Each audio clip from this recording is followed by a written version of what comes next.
All right. Let's just check. Do one quick check real quick. Yep. All right. So, go ahead and welcome you to my Maryland Dynasty. Go ahead and get started on the very basics of how I want to do this dynasty.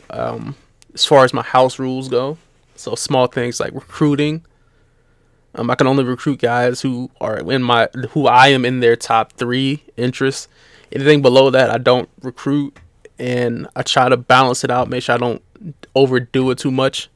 Try to recruit by needs and by scheme fit more often than not. So that's not too bad. As far as my schedule goes, I try to make sure my schedule doesn't have any FCS teams. I might mix it up here and there and throw a team in there that might, be interesting to watch play against, like an independent team like a BYU or a Notre Dame. Things like that. So I'm going to go into my custom schedules. As you can see, is it A plus with Maryland being in the division that they are. So the teams that they match up against are pretty strong. The easiest team they play against is Rutgers, which is Big Ten. You'll get what you want to get out of this.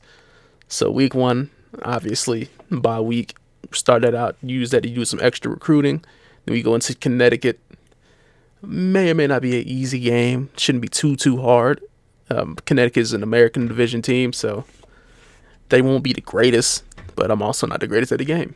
Then we got number 19, Wisconsin, coming in at week 3. This is going to be a tough game. Maryland has some really big holes that needs to be filled at the current moment in time, so they'd be pretty rough to come into Wisconsin and walk away with a win. West Virginia, rivalry game. Want to say Maryland are the underdogs in this game. I'm pretty sure they are the underdogs in this game. They'll be the underdogs in most games this season. We got Purdue. Pretty even matched game, I would say. Not too crazy. Maryland probably has a decent chance of winning this game. Florida State, I want to say probably not, just because of the talent that's on Florida State. Even though they may or may not have the best recruiting. Going into week 7 is a open game, no bye, just a bye week there. Do some more recruiting, maybe some visits there in that week. Don't want to lose too many recruiting points off of losses. Then we get number 20 Iowa. That's gonna be pretty hard going up against AJ Epinza and guys like that on that Iowa defense. It's gonna be a pretty tough game. And then you go into what I would like to call the death streak of games: Michigan State week 9, Ohio State week 10, Michigan week 11. All these teams are ranked in the top 20 and higher. Penn State at 15, and we go into Rutgers at Indiana the end of the year. Indiana's going to be a tougher game, maybe not too tough, but tough enough. Rutgers should be a pretty easy walkover game, I would assume. But this streak of 5 games, maybe 5 losses, it's going to be a rough season to start out, especially because Maryland has some pretty, I would say, some big holes everywhere on offense. Coming in, the offense is going to be spread. I think at some point I would like to move into maybe more of a pistol offense over time. I think spread is just to start out, just because it's just a little bit easier with guys whose throwing accuracy and throwing power isn't the greatest. Another one of my dynasty rules I have when I go into dynasties like this is redshirting. With redshirting, I only redshirt true freshmen. No sophomores, no juniors, no seniors. If a guy's good enough to play as a freshman, he'll play as a freshman, but no redshirting anything above freshman. Just straight freshman. That's the only things that can be redshirted in my dynasties. Mainly because it keeps the turnover high, and guys aren't 99 overall or 90-something overall when their first year comes around, or they're high 80-something as a redshirt freshman, or by the time they're seniors, if they stay that long, they're 99s because they stayed an extra year because I redshirted them when they were a sophomore or some stupid shit like that. So the only redshirt I have at quarterback is Lance Legendre. Decently speedy guy, agile. All the quarterbacks are pretty agile. All of them are somewhat mobile. Josh Jackson is probably going to be the starter going into day 1. It's between him and Pigrome. I don't know who I want to start between the two. I think Jackson might be the starter, but because of that extra speed, a little bit of extra agility, acceleration, that may edge him out. And of course, Pigrome is a senior going into his last year, so this is his last year, so He's a little bit shorter, a little bit of a lightweight, but it might give him the chance. And we go over here and we look at their throwing accuracy and throwing power. This is where the problem comes in for this type of offense. So a bunch of noodle arms. Noodle arms are not that accurate to start out.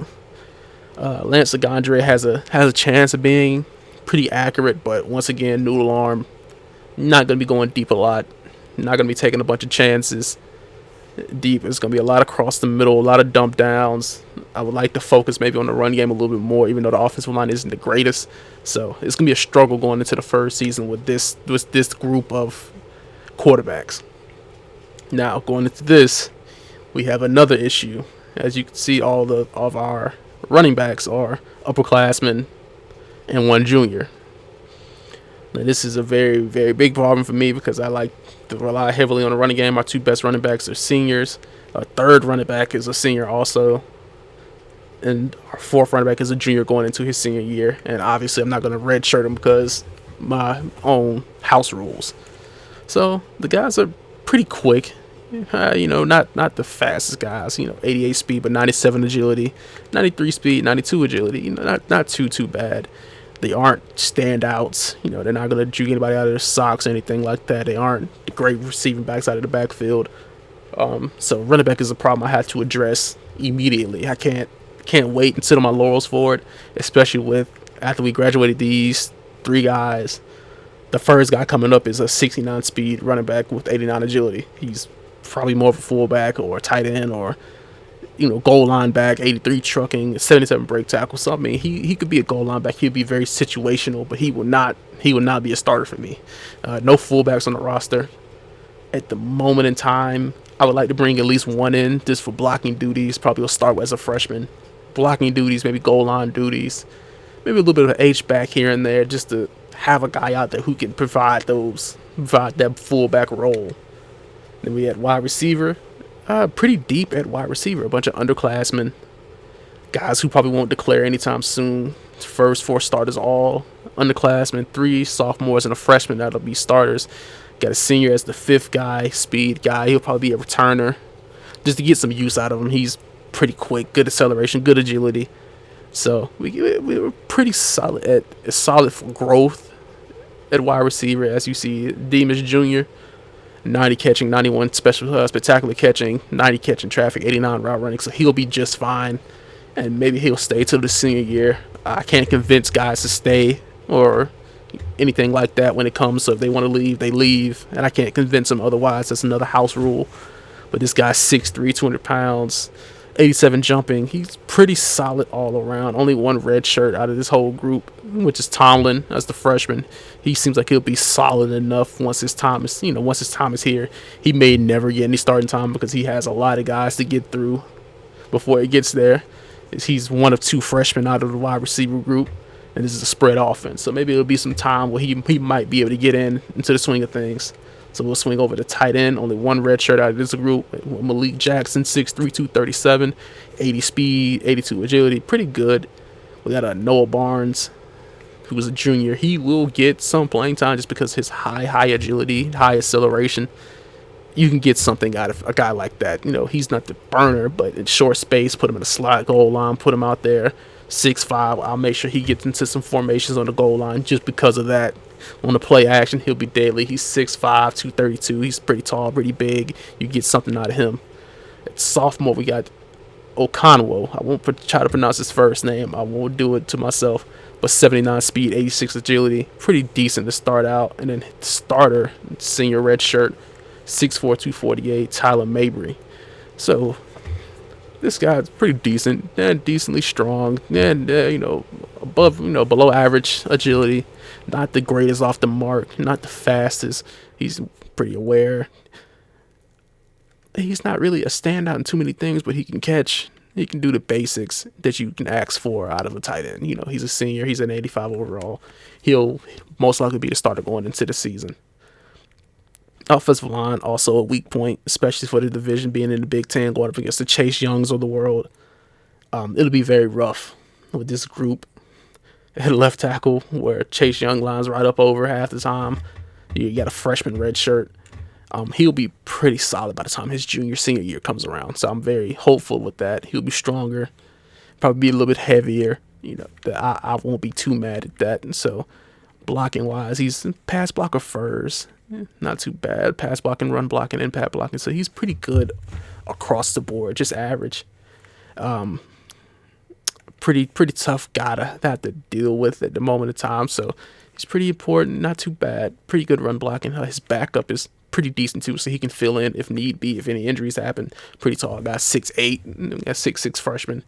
Mason Lunsford is the redshirt freshman out of the whole group, 6'6", 308.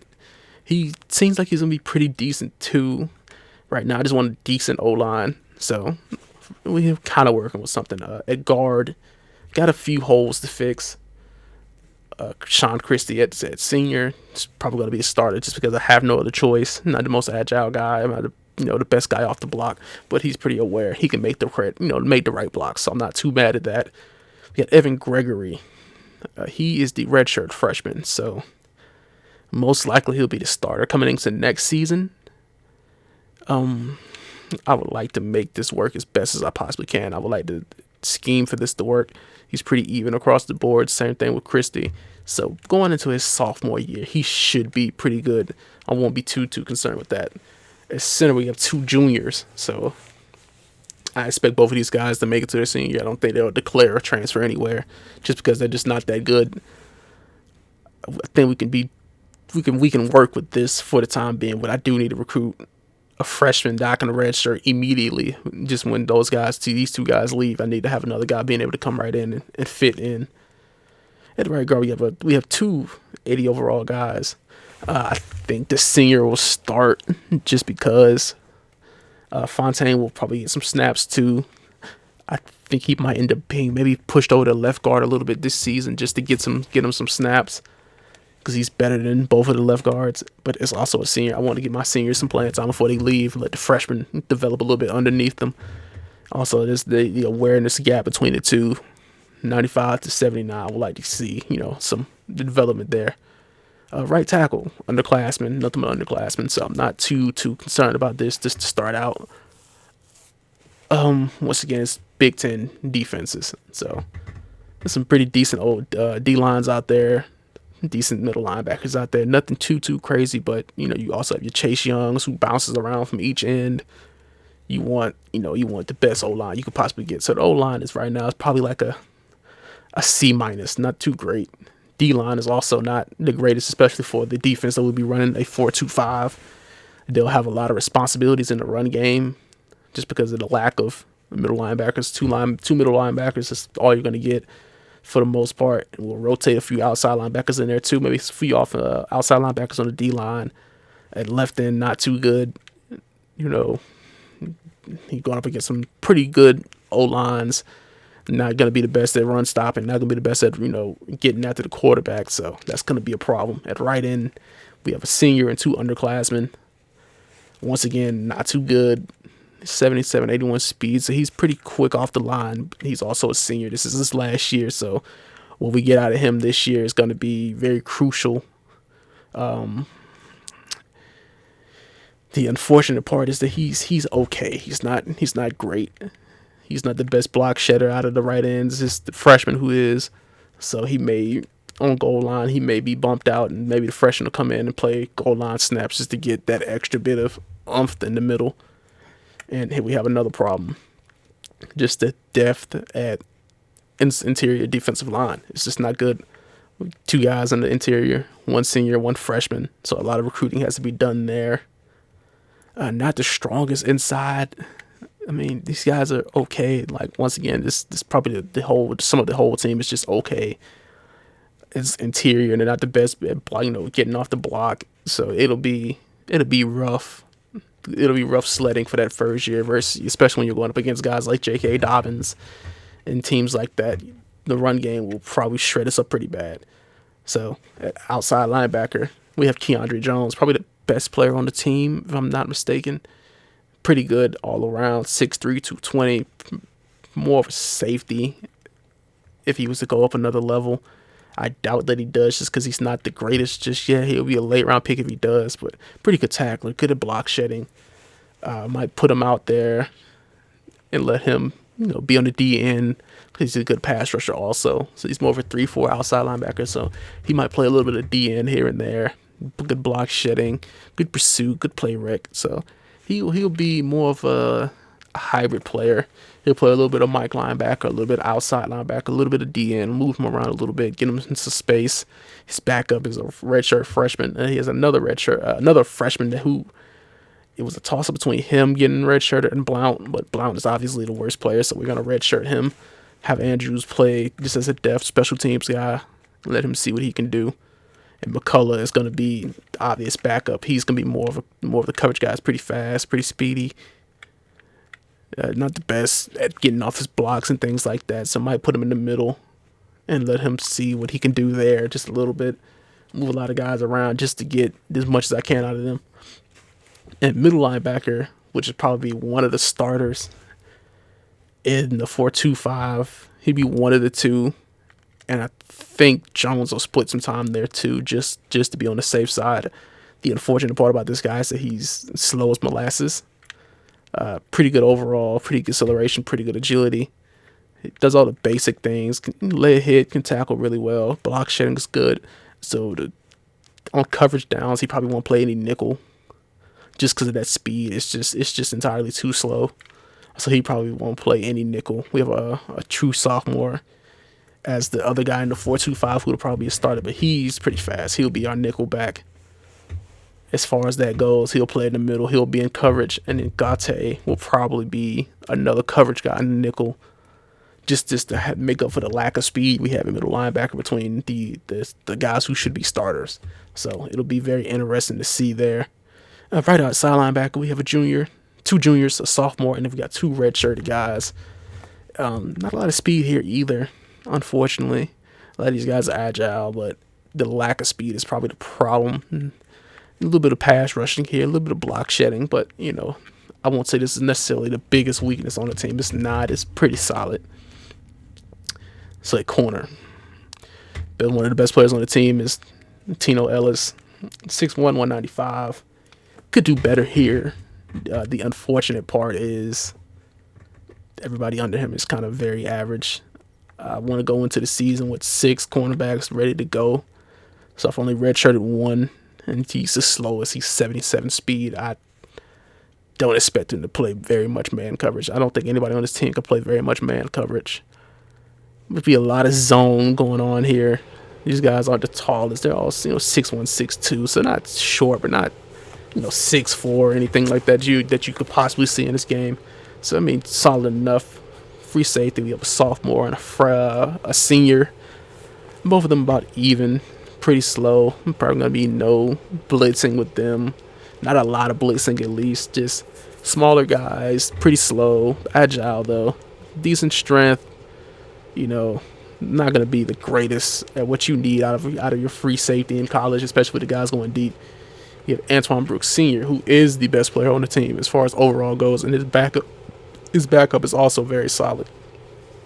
So as of right now, I'm kind of in a pickle as far as what I want to do across. Brooks is the obvious starter between the two. You just look at his overall hard hitter, 5'11", 215. He's the obvious starter. But I think with Cross, he'll end up being maybe more of a nickel middle linebacker. Maybe a slot corner here and there just to get something out of him, because you can't let a guy like him redshirt. It'll be idiotic for me to redshirt him, but I have to find something to do with him. Look at his man coverage, look at his zone coverage, 85. He probably going to line him up with a middle linebacker and put him in a nickel like that and say, all right, here you go. Or maybe he'll start at middle linebacker as a freshman and we'll get something out of him. The way the strong safety works in the 4-2-5, they pretty much drop down to be a linebacker anyway. So I'll see what I want to do with him. Maybe Brooks will play more free safety this season, and I'll let Cross fill in his position, and we'll go from there. Kicker, we're solid. Punter is a freshman, so he has potential to get better. I really can't do very much with him. His kick power isn't that great. His accuracy isn't that great. It's kind of just, this is where we're at. So with that being said, I'll go into my recruiting board. I think I have 17 current guys on the board. Nothing too crazy. As I said earlier, the way my house rules go, I want nothing but guys who have me in their top 3. So I may not have the 5-star guy who didn't have me on his board, but I can recruit him. So at the top of my board, I have Clayton Davis. As this is week 1, I can't fully scout guys all the way through. But just looking at him, he looks like his block shedding will be decent. His power move will be decent. Tackle and play record will be decent. He's 6'1", 273. Defensive tackle is probably our biggest weakness on the team. It's pitiful there. So that'll be our first move. He's from Napoleon, Ohio. So it'll be a little bit rough getting him. He's up against Wisconsin, Kentucky, Rutgers, Oklahoma State. A few teams that we have to go up against, but we'll see what he can get out of that. He's a 4-star. I would like to get him, maybe bump up prestige a little bit. You have a freshman starting. He's most likely going to have to end up having to start if we pick him up. So hopefully that'll boost us up a little bit. At fullback, we have Mike Battle. He's my number 2 guy. Bought to Baltimore, Maryland, so he'll be right at home, 6'1", 262. He's certainly we're second in his interest, just behind Navy. I can see Navy being a team he'll want to go to because it's an option team. But if you look at just the grading, as I haven't unlocked everything scouting-wise, the grading, his pass blocking is good, his run blocking is good. He looks like he could probably fit in as a H-back type of guy, especially in a spread offense. Put him in an H-back and, run him in the pistol and things like that. You can probably get pretty good, something out of him. He won't be the craziest guy athletically, but he'll be a guy who can do all the things you need from a fullback and maybe a little bit more. My third guy is Mike Colvin at halfback. Speed back, 6'1", 196, not the biggest guy, but he fills a position that we really, really need. 93 speed, but 82 acceleration. He'll probably come in and get some decent amount of time his first season if he decides to declare for us, just because it's just such a thirst of talent at halfback on this team. He's a speed guy. If he doesn't start, I would assume if he doesn't take the red shirt his first season, just going into it, he could probably be a kick returner, punt returner, get something out of him, get him on the field, get some speed out there, jet sweep, something, just to get some guys out there. Michael Rivero, another cornerback who's not the speediest guy, 86 speed, but 79 zone coverage, not the best press guy. He'll probably be a decent man coverage guy, but I don't think he'll be a lot of man coverage in the first couple of seasons with this team just because of the lack of speed, lack of his coverage skills. It'll be a lot of zone, keep things in front of us, hopefully make plays and hope that, things work out for us. We got Andrew McBride, 5'11", 190 out of Florida, hard hitting cornerback. Seems like he'll be pretty decently speedy, decently agile. Can jump a little bit. His zone coverage look is going to be really good, which will probably add onto the scheme of being a zone coverage first team.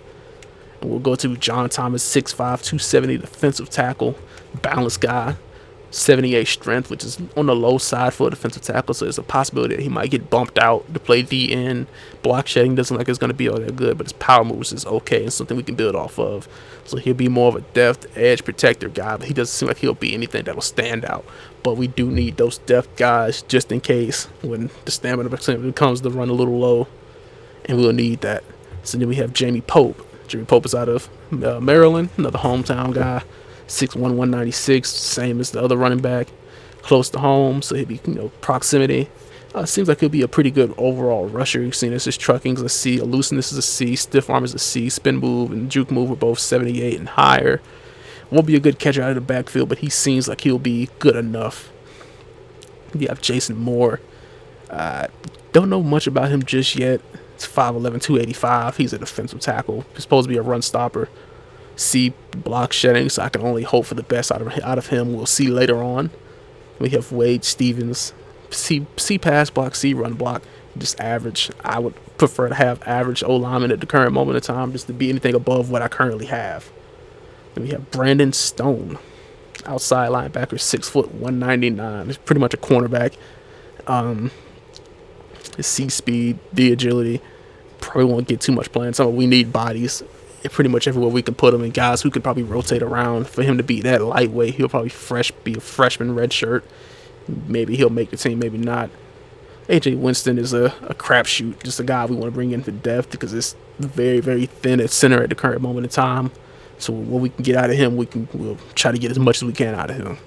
We have John Manning. Now, this guy isn't the greatest so far, but he's more of a project guy that I saw who had me in his top 3 that I wanted to take a chance on with just below Buffalo. So I would like to take a chance on a guy like this because he's 6'5", 185, free safety, 4.25 guy like that. Maybe you can move him around. He's definitely a project guy. He's not going to be a first day starter. He may not start till his junior year, but because of his physical stature, he's just a guy you want to take a chance on. A 6'5" free safety, B speed, B acceleration, 85 agility.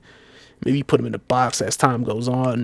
Maybe you drop him back and let him be a lone safety. As long as his own coverage gets better. Maybe if it doesn't by his junior year, but he would see man coverage. Maybe he's a better man coverage guy than zone coverage. And maybe you drop him in certain packages in the 4-2-5 and let him play outside backer in the nickel and let him do that. Defensive tackle, Mike Baker, 6'2", 270, not the heaviest guy. Okay-ish power moves for a 63 overall, 68 tackle, which could be better. Play records in the greatest. Block shedding seems like it's going to be average, so I'm not mad at that. And we have athlete, 5'11" from Alabama, 5'11", 204. 87 speed, 81 agility, 82 acceleration. Can't really tell what this guy will be coming into it. Seems like he might be a running back. He's 5'11". Spin move, elusiveness, but he also looks like he could play maybe some type of DB, maybe corner. I see his press is a C. We'll have to see once, his rushing attributes seem like they're pretty good too. C truck and B elusiveness, so we'll see when we get there. Then outside linebacker, we have Matt Irby, 6'4", 207. Once again, a really lightweight guy, but potential to put on weight and get better. Not too much is known about him either, but seems like he'd be decent in zone, pretty good at tackling, decent block shedding, so something to work with, some decent speed there, so something to work with, but he's on the lower end of my interest scale at the current moment in time. Thomas Miller, another strong safety who will probably end up playing a little bit close to the line just because of his position. 74 tackle, 62 zone coverage, so he won't be the biggest zone coverage guy to start out, but 76 press, so we can get something out of him. He most likely won't switch positions. He'll probably stay a strong safety, maybe play a little bit of linebacker if he gets that good, to move up like that, but we'll see. And then my final guy on my current list of guys, I may add some guys on a little bit later, is Roderick Davis, 6'1", 216, pocket pass out of Waldorf, Maryland. Proximity to home, so you got a guy like that. He's a statue. I can tell that much just from looking at the grading. Stow power is a C, throw accuracy is a C, so another noodle arm guy who maybe not be the most accurate, but once again, he will be a depth guy until we can get a guy that comes on a little bit later or gets better a little bit later to be the starter that we need. So currently in my preseason, this is all I have, and we'll go from there. I might do a little bit of practicing here and there. I want to start the season, do a little bit more recruiting before the first game, set up my formation subs the right way, and then we'll start the